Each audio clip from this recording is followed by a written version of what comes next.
नीति पे शासन करने लगेगा। देखते हैं ये तीनों कानून क्या क्या है। जो पहला है, राजद्रोह की जगह अब देशद्रोह क्या सजा होगी। अब राजद्रोह क्या है ये देखते हैं। आईपीसी की धारा 124 में राजद्रोह को लेकर 124 अ में यानी ए में राजद्रोह को लेकर प्रवाद किया गया। इसमें दोषी को 3 साल से लेकर के उम्र कैद तक की सजा के बारे में बात किया गया।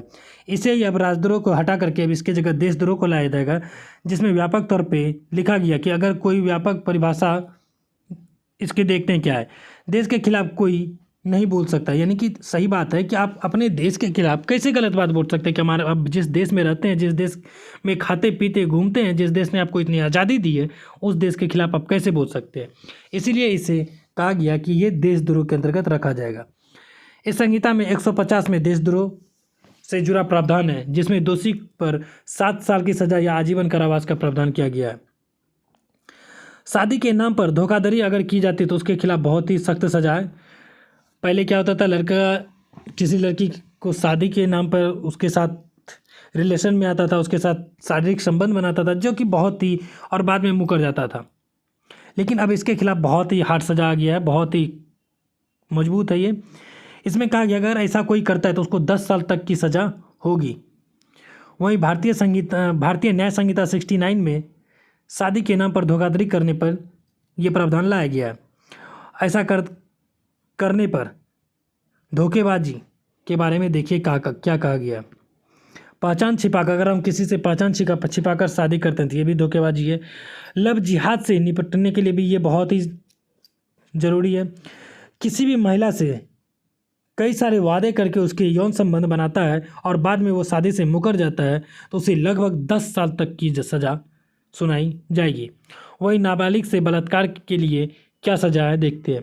आईपीसी की धारा 376 में इसे परिभाषित किया गया है कि अगर जबरन शारीरिक संबंध बनाता है कोई तो आईपीसी की धारा 376 में बलात्कार की सज़ा का प्रावधान किया गया। हालांकि भारतीय न्याय संहिता में धारा 63 और 64 में परिभाषित किया गया है ये बात को।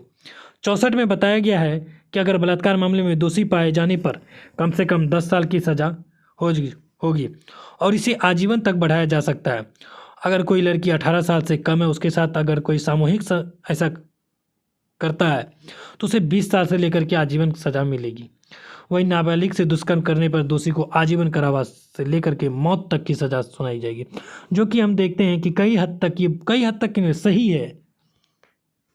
इससे भी कट्टर कानून, लेकिन ये बहुत ही सही कानून है। इस एवज में देखा जाए, किसी की कोई भी लड़की जाती है, पढ़ती है, लिखती है, उसे आप कैसे ये चीज़ में फंसा करके इतनी घिनौनी हरकत कर सकते हैं। इसीलिए जिनके साथ भी ये होता है वो समाज की बात को आजकल बहुत देखते हैं कि इसके खिलाफ लोग केस भी दायर नहीं करते हैं। समाज में इज्जत क्या, अरे इज्जत आपकी नहीं, इज्जत उसकी है जो ऐसा हरकत कर रहा है। अगर कोई लड़का ऐसा कर रहा है तो उस लड़के की गलती है।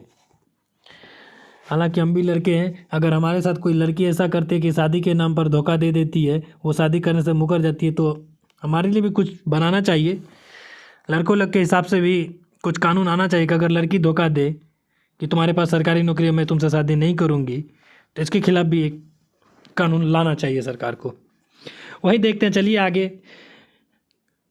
भीड़ हिंसा में सज़ा का क्या प्रावधान है। अगर कोई व्यक्ति भीड़ को पिनकाता है, यानी कि भीड़ जमा करता है, दंगा फसाद करता है, जिसे फांसी की सज़ा देने की बात कही गई है।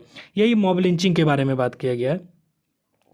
इसे भारतीय न्याय संहिता धारा 101 के 2 में सज़ा का प्रावधान, इसे 5 या उससे ज़्यादा लोग अगर जाति, नस्ल या भाषा के आधार पर हत्या करता है तो उसे आजीवन कारावास से लेकर फांसी की सज़ा तक होगी।